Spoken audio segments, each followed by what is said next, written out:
Hi there. I see that you made it over to the new Tips and Talk portion of the podcast. These are bite-sized topics that I pull from community questions and things that I'm observing in the world of handmade small business. I'm going to call this the 2-word challenge. By eliminating these words from your vocabulary, you're going to communicate in a much stronger and purposeful way. And you're also going to have a mindset of achievability and what's possible versus a defeatist mindset. Why do this? First off, people are going to listen to you more. Have you ever felt like you've been saying something and either you can tell nobody's listening because they're looking away, or they didn't get what you were talking about? Possibly it's because of the words that you're using. So the ability to have people really pay attention to what you're talking about is one of the results here. You'll also be seen as more of a professional by the manner in which you're communicating.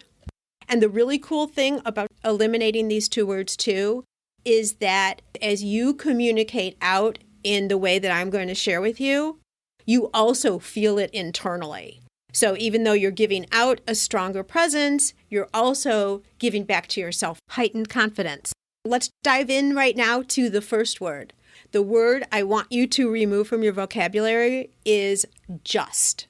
Take this out of your vocabulary 99% of the time. If you're doing, let's say, an email, and you say as the first line, and I do this all the time and I have to catch myself. If you say, I just wanted to pop in here to tell you, and then whatever it is that you're saying, by adding that word just, you've already diminished the value of what you're trying to say. It's like you're saying, oh, I'm so sorry. I don't mean to interrupt you. This really isn't that important. I just have one little thing to tell you. Instead, what I want you to do is get to the topic. Here's another example. Just a quick announcement reminding you that we're all getting together this afternoon at 4. Hope you can join us. Instead of saying that word just, get to the announcement. So exciting. Remember, we're getting together at 4. Can't wait to see you then. It puts so much more strength and value to the topic versus adding that word in just. Now, having said that, there are a couple of times when just does make sense to use. Like think of the Nike tagline, just do it. When you use just in that way, you're putting a significance on it time-wise. Just do it. So it actually adds strength in that format. Or when you want to say something like in a recipe or something, you say, add just a pinch of sugar. There you're saying the extreme is small. So in Nike, you're saying powerful, just do it, big. And then in a recipe, you're saying just a pinch of sugar, smaller. In those extremes, the word just is great. But in communication, generally, when you're making a statement and you put just in there, you diminish the importance and the value.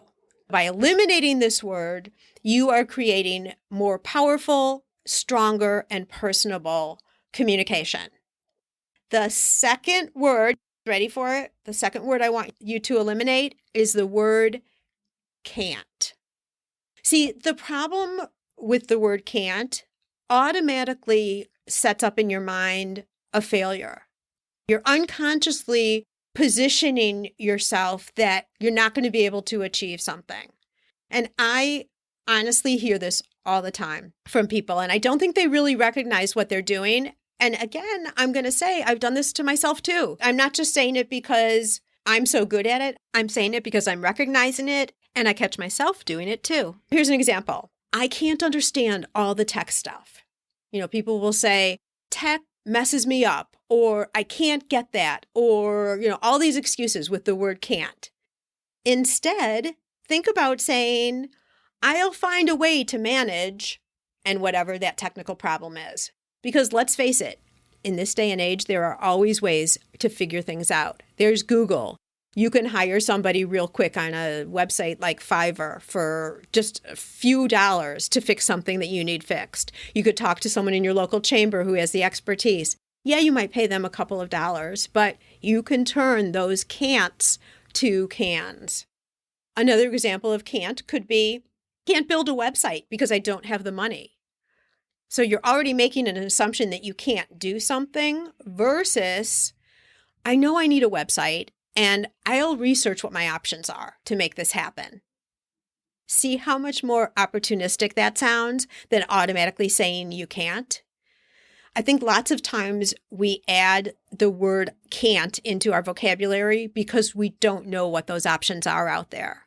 And in the case of a website, there are so many options. You don't have to hire a designer and spend thousands of dollars to get an online presence where you can sell your products. When we say can't, it virtually takes you out of the game psychologically. And the sad thing is we've done it to ourselves. While you can say can't, someone else is finding out a way to say can, and they are passing you by. Whether it's creating your product and selling your product, whether it's establishing a website, whether it's starting your business in the first place. I want to know if you're willing to accept this challenge with me. We are going to eliminate these two words from our vocabulary as much as possible. And to do this, you have to do it consciously. So just get rid of it from speaking, from emails, everywhere. Your communication will be so much more powerful and you will be listened to. And can't, get that out of your vocabulary because you're limiting your own thinking by using that word can't. Are you with me? Are you accepting my challenge? If so, jump over to Instagram. I'm at GiftBizUnwrapped and let me know in the DMs that you're doing the challenge right alongside me. Eliminate these two words, watch for them, catch it before you do it, adjust how you're saying things, and honestly, it might just change your life. That's a wrap. I'm a get-to-the-point kind of girl, and this is what you can expect from these quick midweek sessions. Now it's your turn. Go out and fulfill that dream of yours. Share your handmade products with us. We want them, and they bring us both so much happiness.